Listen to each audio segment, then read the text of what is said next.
So my talk today is about Victorian typography and its influences and where it comes from, and then how, when my grandparents' generation came to the UK in the sort of 1950s and 60s, they started to co-opt these Victorian fonts for a sense of otherness or exoticness, or we might call today orientalism. So, I guess, does anybody really know about the genre of music Bhangra? Has anybody heard that term, Bhangra? So Bhangra is a British genre of music which sort of, it started as a dance to celebrate folk harvest traditions in India. So if you had a successful harvest, you would celebrate on the fields. And a lot of the kind of pictorial, the kind of like visuals that we have around Bhangra and the history we have of it, it's not really a written thing. It was something that was communicated through song and through dance. So yeah, my talk is called Typecast, and Fraser said a really interesting thing this morning, which was a proposition. For somebody who likes to throw lots of ideas at them in a sort of incoherent way, proposition's actually a really good word, and made me feel less anxious about sort of throwing and seeing what sticks today.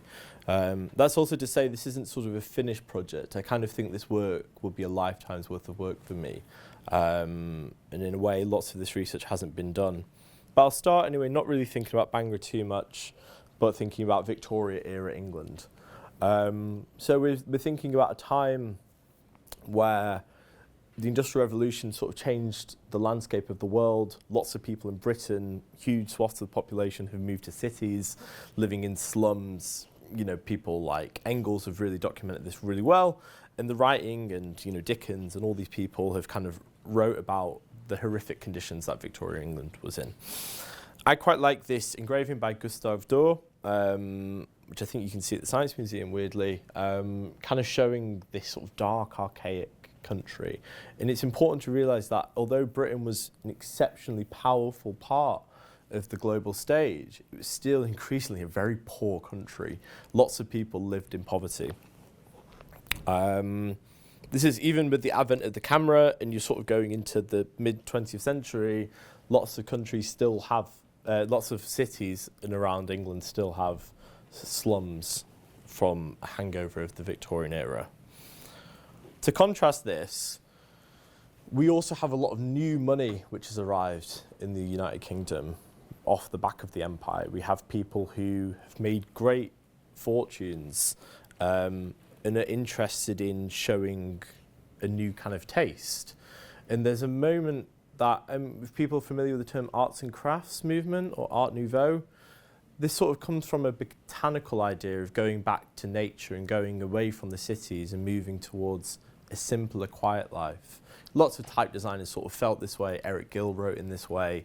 And there was a kind of general feeling amongst the middle classes and the kind of more established, wealthier people that the countryside was better. What we also have is a new taste for travel. So we have people not only going to the colonies and going across the empire, not just for work, but now for leisure. So part of taste making in the UK becomes where you've been to is a sign of social status, and your taste is now defined by travel and where you've been. The Royal Pavilion in Brighton is a really good example of that, taking these sort of bulbous, onion-like domes from what they would have called the East. But throughout the Victorian era, there's lots of clues and signals to suggest that it wasn't just this sort of one place they were looking at. It wasn't sort of just Persia, it wasn't the Islamic world, it wasn't India. All these things started to become homogenized and removed from their original contexts. I think the sort of first example in print of this is Owen Jones, a different Owen Jones, his book, The Grammar of the Ornament. So it's a really beautiful printed book, but it starts to look at different potential, essentially, for us, different patterns for books and for borders and for end papers and things like that. For other people in the country, particularly people interested in fashion, the textiles trade from India, they're looking towards the kind of like, they're looking towards the colonies for a sense of fashion and decorum, really. So something around liberties was when Liberty started in London. It was originally called the East India Company sort of shop. So there's actually lots of things there around the trade of silk and around cotton and how these things are produced. The basement of Liberty, when it opened in 1975, in this sort of mock Tudor building, was called the Eastern Bazaar. So people like Oscar Wilde would come and travel there to go and buy their clothes. And this is high fashion. This is also like status more than anything. You're suggesting that you're not a part of the slum class. You're not a part of the underworld that Britain is in. And these markers of taste become quite interesting. If we sort of go back a little bit and we think sort of at the height of the Victorian era, we have the Great Exhibition in Hyde Park in London. So this is to kind of like put this idea of what makes Britain great and really putting the word great back into Britain. So this happens for several reasons, but I think the most interesting one is Britain loses America as a colony throughout the Victorian era. So we no longer have America as an imperial power. Having lost that on the global stage and seeing that potentially as a threat, Britain now looks towards India as its imperial power. So not just on a sort of power, like a political sort of geopolitical stance, it's also becoming this thing that's sort of drip-fed into the emerging middle class. It's said about 1 in 5 people actually managed to come through to see the Great Exhibition. It's quite hard to track the numbers on it, but it's quite an astounding thing to showcase and to sort of advertise the splendour and the kind of goods that have been acquired. I think plunder's the word that comes to mind, but all these things that were sort of kept as treasures were shown, and a big part of it was showing Indian rooms, showing how Indian people lived, the kind of how a Maharaja, how a king, how a kingdom would have conducted their day-to-day life. Now, what's quite interesting here is this becomes a tastemaker for people interested in fashion, people interested in visual arts, visual culture, architecture, and then it slowly starts to come down into graphic design, or what we would call typography. So the letterforms themselves start to take on this orientalist, ornamental quality. And we start to see this in type specimen books within the UK.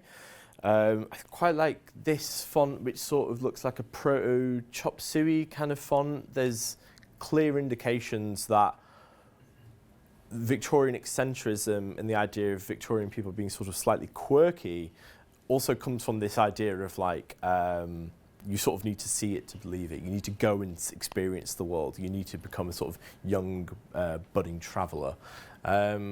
Also, a lot of the fonts, what's really useful for us now in retrospect is looking and how you can see a lot of these clues are in what they name things. So the font on the top right-hand corner there is called Columbus. So a lot of these things are about traveling. A lot of these things are about seeing different perspectives and trying to incorporate them. A lot of this stuff might sort of seem problematic, and that's the whole nuance of it is maybe a different conversation entirely. But at the time, a lot of these people were sort of interested in the idea that Britain held such a way over the world. And yeah, I'm kind of amazed that I actually made it into sort of like letter forms.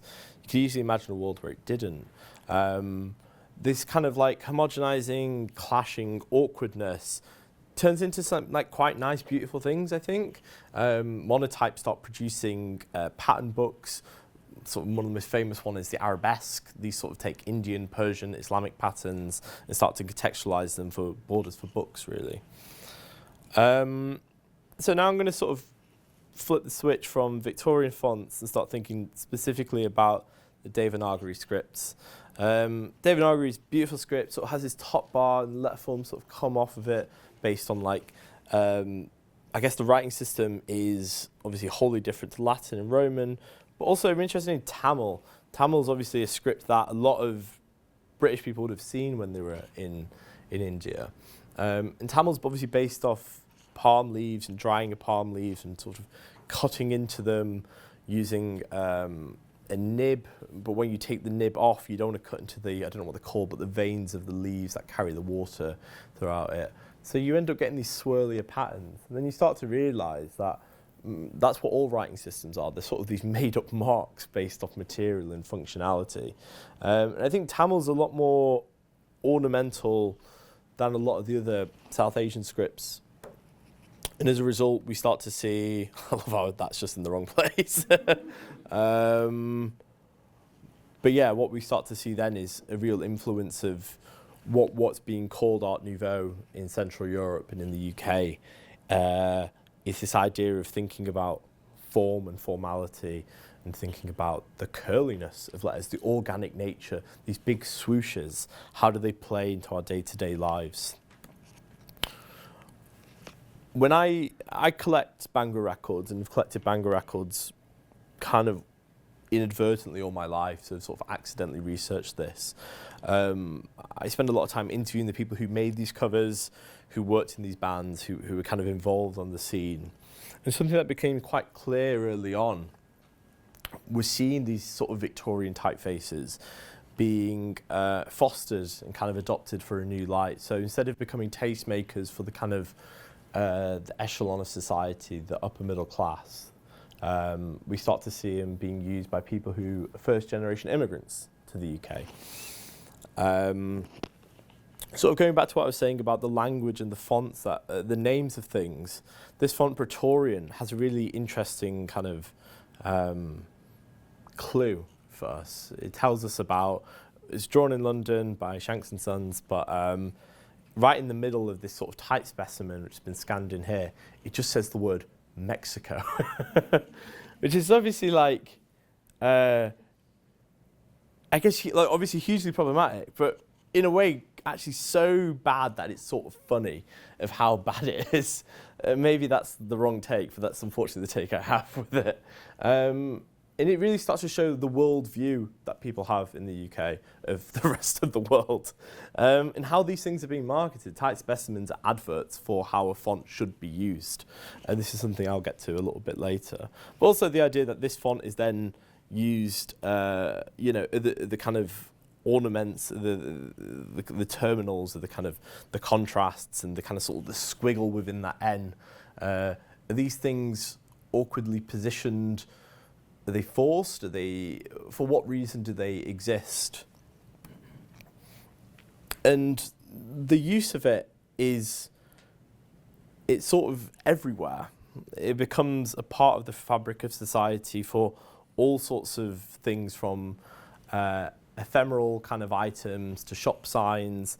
But these things have to convey a certain level of, well, they signify something to those who are in the know about being middle class. We still sort of have these indicators and markers today around fashion, and I guess like water bottles are quite trendy at the moment, like sort of having the right water bottle, which maybe costs like £60 is sort of the rage now. Anyway, I'm at my depth there, but this album came out, I think in the 70s by Malkit Singh. He operated a band in the UK called Golden Star. So he moved directly from India, was born in India, came to the UK, came to Birmingham, started making Bhangra music.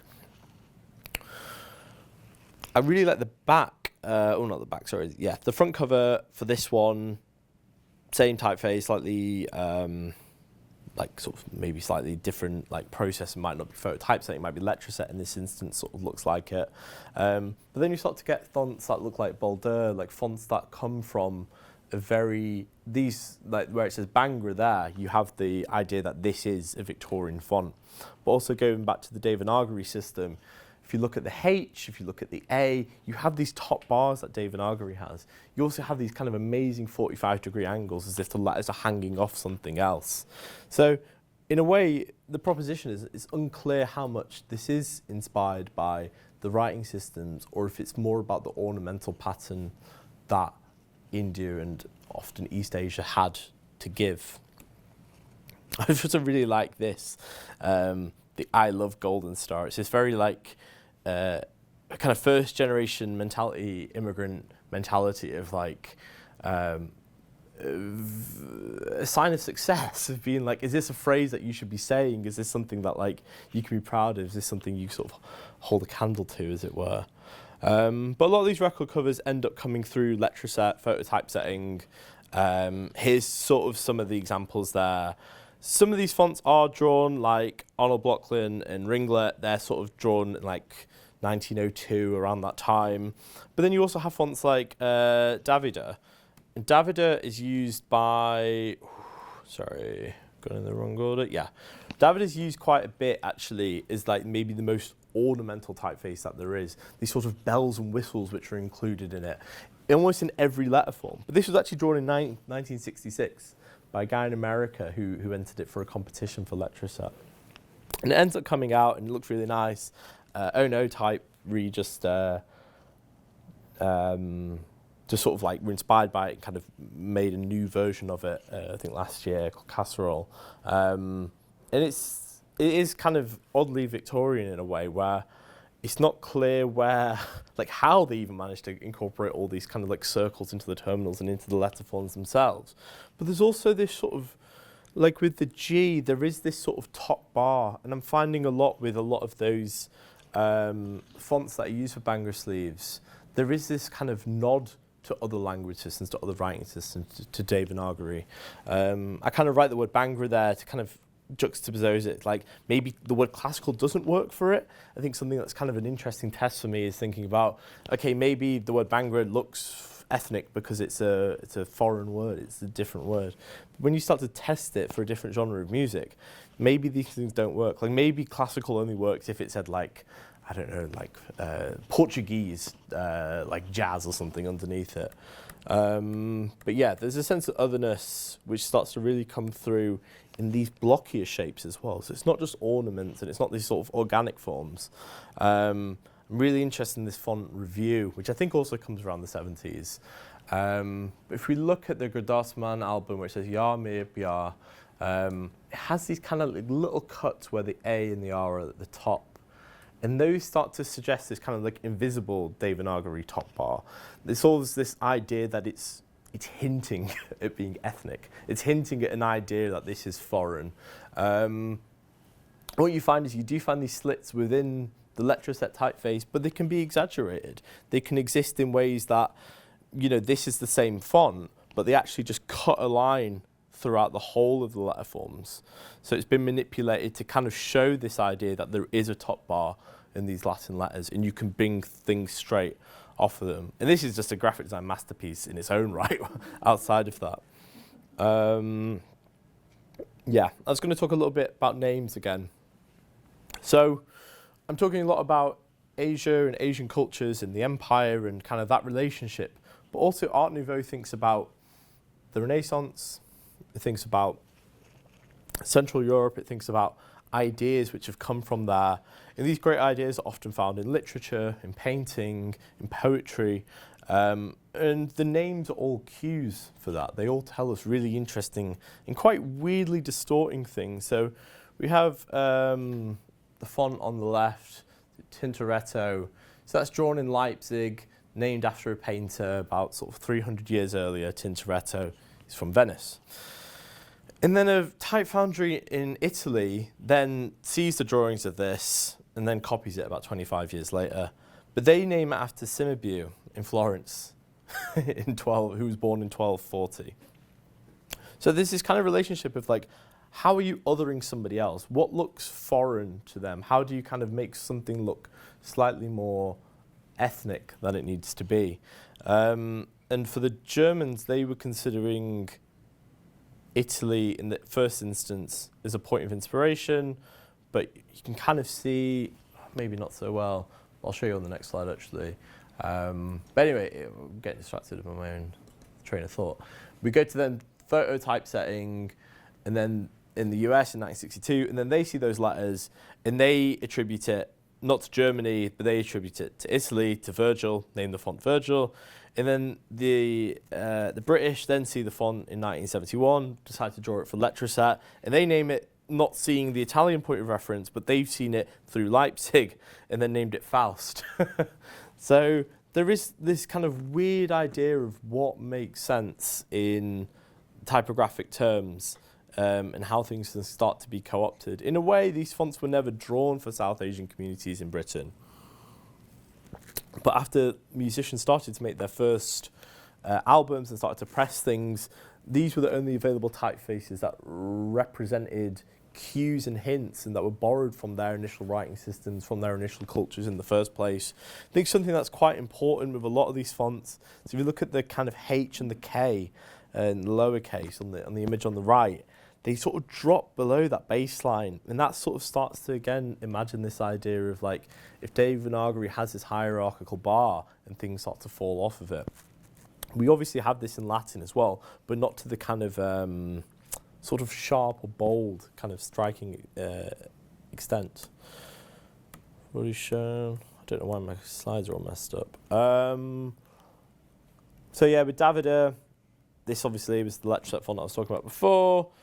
Interesting thing that happens is this font then makes its way to India 10 years later. So there's a type foundry in India which was dealing with wooden type called Diamond Works Factory. And they see this and be like, hey, that's kind of like us. We see ourselves in this font. So then you start to get Bollywood posters, records in India, all sorts of printed matter printed with this wood type, which was sort of taken through this feedback system of being inspired by this initial Victorian fonts, which were inspired by sort of like ornamental patterns from India. Now it sort of lives in a new repurposed home. Really excited, I'm excited, but I found this one really interesting. Again, this is sort of a tight specimen taken from the turn of the century. And on the left, these pages are next to each other in the book, by the way. So on the right, we kind of have this idea of like superior deportment, mannerism, contentment. And on the left, you have this kind of like foreign-looking font where the phrases are Arabian Nights, orientalism. I mean, that one's just a bit too on the nose. But yeah, there's something maybe quite funny in hindsight about the way these things are, but also it tells us a lot about, it's a vehicle to tell us about worldviews at a certain time. This was sort of one of those Victorian typefaces. Again, that A and the K have that amazing Devanagari top bar. This is sort of observational as well. Like, it's quite hard to find traces and records of if somebody was really inspired by it. But I don't think these things came, because these aren't organic forms necessarily in the sense they could be inspired by botany or rhizomatic method. These are kind of like harder edge things. Again, I've sort of typed it out. And this is also in an era where the Beatles are starting to use this kind of typography, this kind of visual language. Throughout the 60s and 70s, not only do you have working class South Asian immigrants making music, having access to culture, but you also have middle class kind of like Westerners who are really interested in the East and kind of this like new age spiritual movement.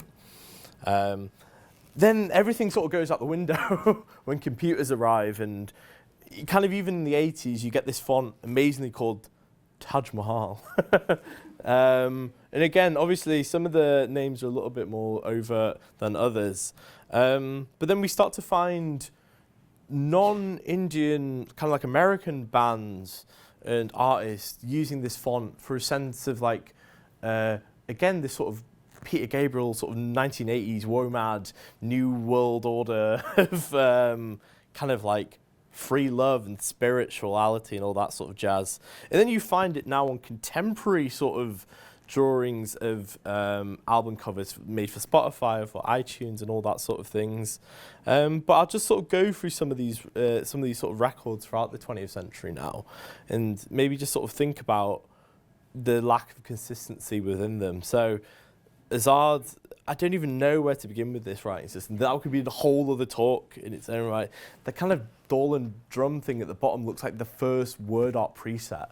So it's just nuts. Again, Azad kind of taking this like calligraphic nib, Arabic style, which doesn't really make any sense because they're all Indian from the Punjab. This sort of like, this M sort of has that same thing as Tintorello. It's also nice to see the kind of multi-script nature of Latin and Devanagari together. You kind of see this sort of awkward clash, and you see the attempt that's being made. I don't have time to get into that one. That one's just offensive in ways that I can't articulate, but I kind of love it as well. I think it's because it reminds me of like an elephant trunk or something, and it sort of takes me back to the grand exhibition of being like, okay, that makes sense. This is that font ringlet. These are sort of the first Bhangra fonts that are being used, and they make sense. They're not offensive at the time. They're real signifiers of unity amongst communities to kind of suggest that this music's for us, and we hear that a lot in the names. So Apna Sangeet sort of means our music, and a lot of the band's names I've shown you, like Safri Boys, Pardesi means like foreigner. It means like somebody who is like in a lost land and is looking like traveling. Safri Boys means like the traveling boys.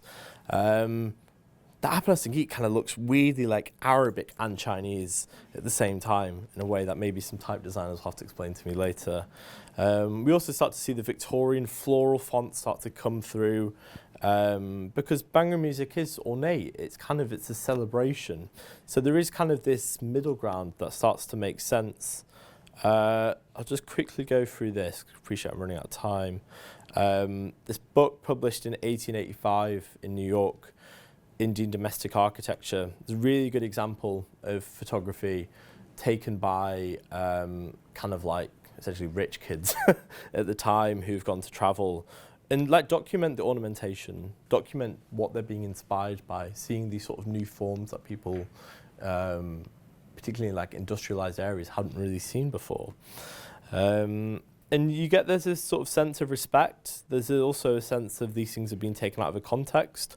But kind of mad that towards the end of these books, you see like these amazing fonts being used, these lettering systems, which are kind of confusing Chinese or East Asian and South Asian kind of writing systems in a very chop suey kind of way. And this sort of reminds me of some of the Bhangra stuff where it says Naseeb there. It is very on the fly. It's very DIY. But yeah, in a way, a lot of what ethnic fonts are don't make any coherent sense. And you've understood that because you've listened to me try and make sense of it for the last 20 minutes. You know, Apna Sangeet use a font called Vivaldi, which sort of looks ethnic because the top bar, and it sort of has these sort of, like the T sort of doing this, which feels like a belly dancer or something. The Apna Sangeet logo on the right is kind of like 101 Arabian Nights, but then when you actually look at 101 Arabian Nights, it has a Devanagari top bar, which again sort of makes no sense. So none of these things talk to each other in a coherent way. The Aladdin logo is maybe the only one that sort of vaguely makes sense in this kind of like cuckoo world. The sort of nature of these Arabic scripts and faux Arabic coming through is quite important in the 70s because you have the oil crisis, you have business being done with Arab and Western leaders. And it's kind of funny that amongst all this sort of like geopolitical kind of repositioning, faux Arabic and faux Devanagari sort of appears from that. Even when people don't have access to faux anything, they'll find a way to make something look ethnic or to make it sound foreign. I think the tides have sort of turned on this, but the very last thing I'll say is there's a font called Bruce Makita. And if you look at where it says novel open there, so Bruce Makita was drawn in the 1800s in New York, and then British Type Foundry redrew it under the name Novel, and then somebody else found it, and then it was originally called Bruce's font, or Bruce's ornamentation, and then somebody clearly thought, oh, some Japanese woodwork in here, we'll call it Makita. They spelled Makita wrong, obviously. So this is the original version of it. And it's an East Asian script, and it's of the Victorian era. And a lot of this research has sort of been done with East Asian stuff. But in a way, I'm kind of just amazed that none of this stuff makes any sense. Like, even the name Bruce now is more associated with that font for Bruce Lee as opposed to Bruce's Type Foundry. And I think this is kind of what's being signified when people choose fonts now. You're choosing it based off its name and what it signifies. I could talk for several more hours, which I won't do. But yeah, thank you. Cheers.